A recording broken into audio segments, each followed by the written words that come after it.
நமஸ்காரம். மாதா பிதா குரு தெய்வங்கள் திருவடிகளை போற்றி. ஸ்ரீ காஞ்சி மகா பெரிவா திருவடிகளை போற்றி.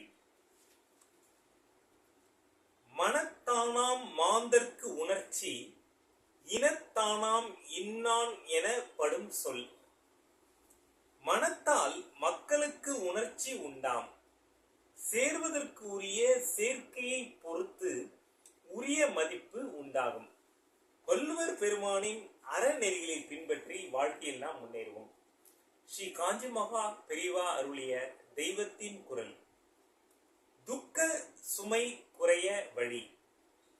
நாம் எல்லோரும் பரம்பொருளை பற்றிய உண்மையான ஞானத்தை பெறுவதற்கு முயல வேண்டும்.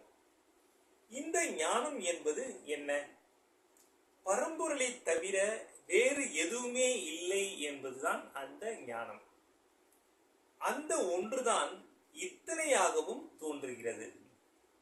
இத்தனையான தோற்றங்களிலேயே மனசை செலுத்திக் கொண்டிருந்தால் சஞ்சலம், ஏற்றத்தாழ்வு இவற்றால் உண்டாகும் கஷ்டங்கள் எல்லாம் ஏற்பட்டு கொண்டேதான் இருக்கும்.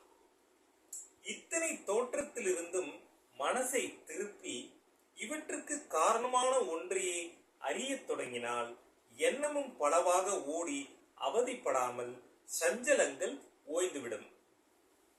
ஒரே வஸ்து என்ற பின் சஞ்சலிக்கோ ஏற்றத்தாழ்விற்கோ இடம் ஏது? எல்லாமே பகவான் அப்படின்னு நம்ம நினைக்க ஆரம்பிச்சுட்டா நமக்கு ஏற்றத்தாழ்வு தெரியுமா? தெரியாது.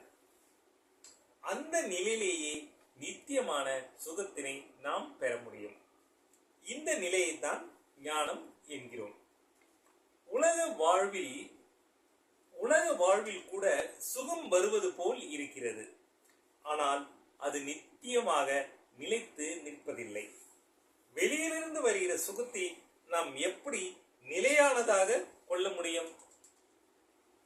வெளியிலிருந்து வருவது நமக்கு சுவாதீனப்படாமல் நம் கைவிட்டு ஓடியும் விடும். அப்போது அதனால் கிடைக்கிற சுகமும் போகத்தானே செய்யும். இப்படித்தான் இந்த நிமிஷம் சுகமாக இருப்பது அடுத்த நிமிஷமே மறைந்து போகிறது.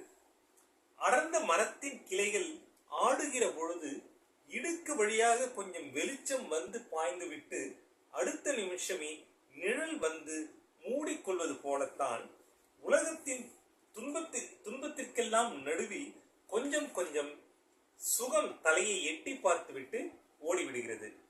நிரந்தர சுகம் என்பது உலகத்திற்கு காரணமான ஒன்றை அறிவதுதான்.